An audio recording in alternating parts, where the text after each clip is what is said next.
पहले श्रावण महीने की 10वीं तिथि को शमी के पत्ते को चाहे 21 हो, 11 हो, 51 हो, उसको शहद में डुबोकर शंकर भगवान के शिवलिंग पर उसको श्रृंगार करो। केवल चढ़ाना नहीं है, जब शहद में डूब जाएगा तो वो चिपक जाएगा। शिव का श्रृंगार करो। क्या होगा इससे? तो लिंग पुराण कहती है, नर्मदा पुराण कहती है, शंकर का जब हम शमी के पत्ते को शहद में डुबोकर श्रृंगार करते हैं, शंकर कहते हैं इसने मेरा श्रावण महीने में श्रृंगार करा है, तो क्यों ना मैं भी इसका धन का श्रृंगार कर कर इसको कर्ज से मुक्त कर दूं, तब कर्जा चुकता, तब कर्जे से मुक्ति होती है। ये केवल श्रावण के महीने में किया जाता है, इसके सिवा कहीं कोई महीने में नहीं कर सकते। और नहीं तो बाद में कहोगे कि हमको हर महीने, तो उस महीने में कर, केवल श्रावण की 10वीं, चाहे उजाले की कर लो चाहे अंधेरी की कर लो, एक ही बार करना है। 2 10वीं पे भी नहीं करना है। श्रावण महीने की 1 10वीं पर अगर आपने इस 10वीं पे कर लिया तो अगली पे मत करना, अगली पे करा तो इसमें नहीं करा तो कोई बात नहीं, एक पर करना है। कितना भी कर जाओ, कितना भी लोन चढ़ा हुआ है, भगवान अब उसके भरोसे पर छोड़ दो कि हमने कुबेर भंडारी के भरोसे पर छोड़ दिया, हमने कुबेरेश्वर महादेव के भरोसे पर छोड़ दिया, हमने तो शिव को दे दिया। पर विश्वास रखकर गलत मार्ग पर चलता है। शंभेश्वर महादेव शंकर जी का एक नाम है, शंभेश्वर महादेव। तो जब कोई व्यक्ति चिड़चिड़ करता है, क्रोध करता है, गुस्सा करता है, तो महाराज शंकर भगवान का शंभेश्वर महादेव का नाम लेकर 31 बेलपत्र, जिस व्यक्ति को क्रोध आता है उस व्यक्ति का स्मरण कर कर आखा चावल मतलब सेगे चावल के साथ एक एक बेलपत्र 31 बेलपत्र कर कर शिव जी के शिवलिंग पर समर्पित करी जाती है, मात्र 10वीं की तिथि के लिए। केवल 10वीं, चाहे उजाला की हो चाहे अंधेरे की। कौन से महादेव का नाम लेना है? शंभेश्वर महादेव, शिव जी का एक और चीज है महाराज, छोटे छोटे बच्चे रहते हैं, कुछ कुछ बच्चों को माता जबरदस्ती के भोजन कराती है, खिलाती है, ठोकती, मारती, खिलाती है। कुछ कुछ बच्चे ऐसे रहते हैं वो कुछ खा ही नहीं पाते, मुख में दो और वॉमिटिंग कर देते हैं, उल्टी कर देते हैं। ऐसे बच्चों के लिए, या जिस व्यक्ति को भोजन पचता नहीं हो और उदर में एसिडिटी रहती हो और जलन टाइप की होती हो, उसके लिए भी शंभेश्वर महादेव का स्मरण है। सुंदर व्याख्यान वर्णन किया है।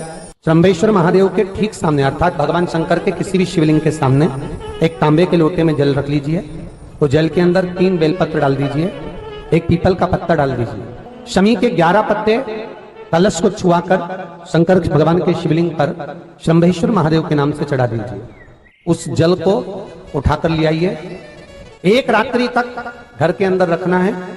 उस जल को शंभेश्वर महादेव का नाम लेकर, जिस व्यक्ति को एसिडिटी होती हो या उदर खराब रहता हो या भोजन नहीं पचता हो या पेट से जुड़ी हुई प्रॉब्लम हो या बच्चों को भोजन कराते हैं और वो वोमिटिंग कर देते हो, ऐसे बच्चे को या भोजन नहीं भा रहा हो ऐसे व्यक्ति को उस जल को सवेरे दोपहर शाम 3 बार शंभेश्वर महादेव का नाम लेकर आचमन कराना प्रारंभ कर दो, पिलाना चालू कर दीजिए। 3 या 4 दिन पिलाओगे, अपने आप उदर में भी आनंद रहेगा, बच्चा भोजन करना भी प्रारंभ कर देगा। शंभेश्वर महादेव। पार्वती शिव की साधना करेगी तो वो भाग्य पलट भी सकता। शिव की साधना से भाग्य पलट जाए। आपको मालूम होगा शिव जी को 2 चीजें ऐसी चढ़ाई जाती है जब व्यक्ति की ग्रह दशा बेकार चलती है, जब व्यक्ति को यश नहीं मिलता है, जब व्यक्ति को सम्मान नहीं मिलता है, व्यक्ति एक ही जगह अटक कर रह जाता है, उसको सफलता नहीं मिलती है, जब व्यक्ति को बार बार अपयश मिलता है, जब व्यक्ति को बार बार टेंशन आता है, वो डिप्रेशन में पड़ा रहता है, चिंता में पड़ा रहता है, तो शिव जी को केवल 2 चीजें ऐसी चढ़ती है जो हमारे भीतर के क्लेशों को, अशांति को, दुख को, तकलीफ को, कष्ट को हमारे भीतर से निकालता है। एक है धतूरा और दूसरे नंबर पर है शमी का पत्र। एक धतूरा और दूसरे नंबर पर शमी का पत्र। ये जो शमी का पत्र होता है, शमी का जो पत्ता होता है, इस पत्र में इतनी प्रबलता होती है शमी के अंदर कि जैसे कहते हैं शमी की जो लकड़ी होती है अगर वो आगी में डाली जाती है तो वो शमी की लकड़ी आगी में लंबे समय तक चलती है, उसकी आग बुझती नहीं है, सारी लकड़ियों की आग जल्दी बुझ जाती है, पर शमी की लकड़ी की आग लंबे समय तक चलती है। उसी तरह एक शमी का पत्र जब हमारे भीतर बहुत क्लेश होता है, अशांति होती है, टेंशन होता है, डिप्रेशन होता है, जब मन में अशांति होती है, चिंता होती है, व्याधि आती हैं, तो एक शमी का पत्र जब हम भगवान देवाधिदेव महादेव को समर्पित करना चालू कर देते हैं तो हमारे भीतर की जो भी तकलीफें हैं, कष्ट हैं, बीमारियां हैं, रोग है, ये सब धीरे धीरे कटना प्रारंभ हो जाता है। एक शमी के पत्र में वो बल होता, एक धतूरे में वो बल होता। धतूरे को भी 3 तरह से चढ़ाया जाता है। जब घर में बहुत क्लेश होता है, अशांति होती है, तो धतूरे को चढ़ाने के बाद शिव जी पे जल चढ़ाया जाता है। कोई घर में बड़ी बीमारी आ जाती है और डॉक्टर ने कह दिया कि इसकी तो ऑपरेशन ही कराना पड़ेगा, इसको कहीं ना कहीं तकलीफ ज्यादा ही है और ऐसा लग रहा है कि बहुत तकलीफ में जाएगी ये बीमारी, उस समय पर धतूरे में लाल चंदन और पीला चंदन लगाकर शिव जी को चढ़ाया जाता है।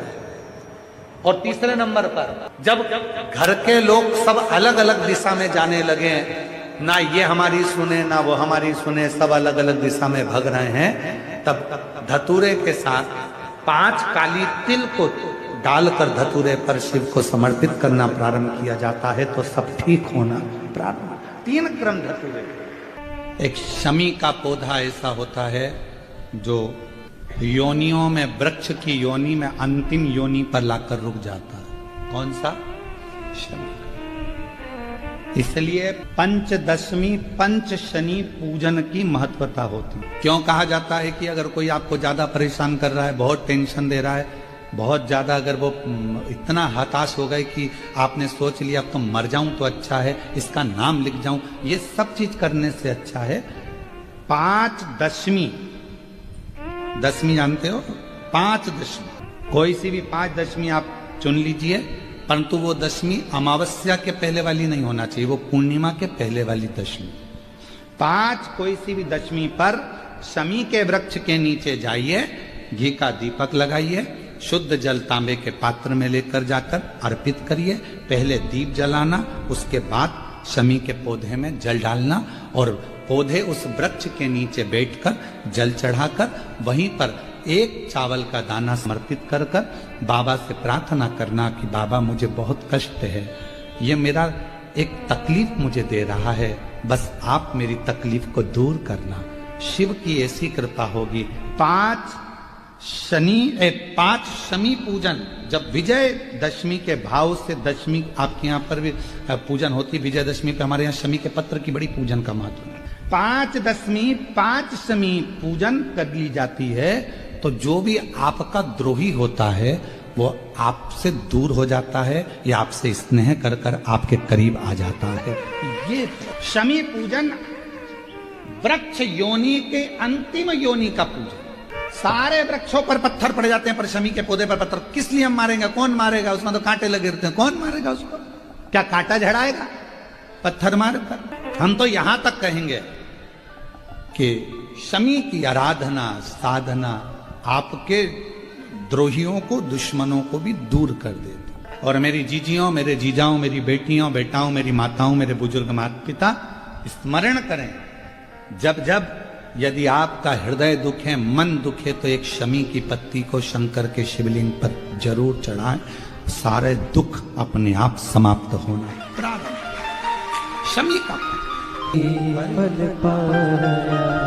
जो जैसी भावना लाया वो वैसा ही फल पाया, नहीं खाली उसे लौटाया वो मन ही मन हर्षाया, और कर दिया माया काशी वाले, लुटा दिया भंडार काशी वाले, लुटा दिया भंडार काशी वाले, कर दिया माला माल काशी वाले। जो जैसी भावना लेकर आता है, जिस भाव से आता है, बाबा उसके मन के भाव को समझ लेते।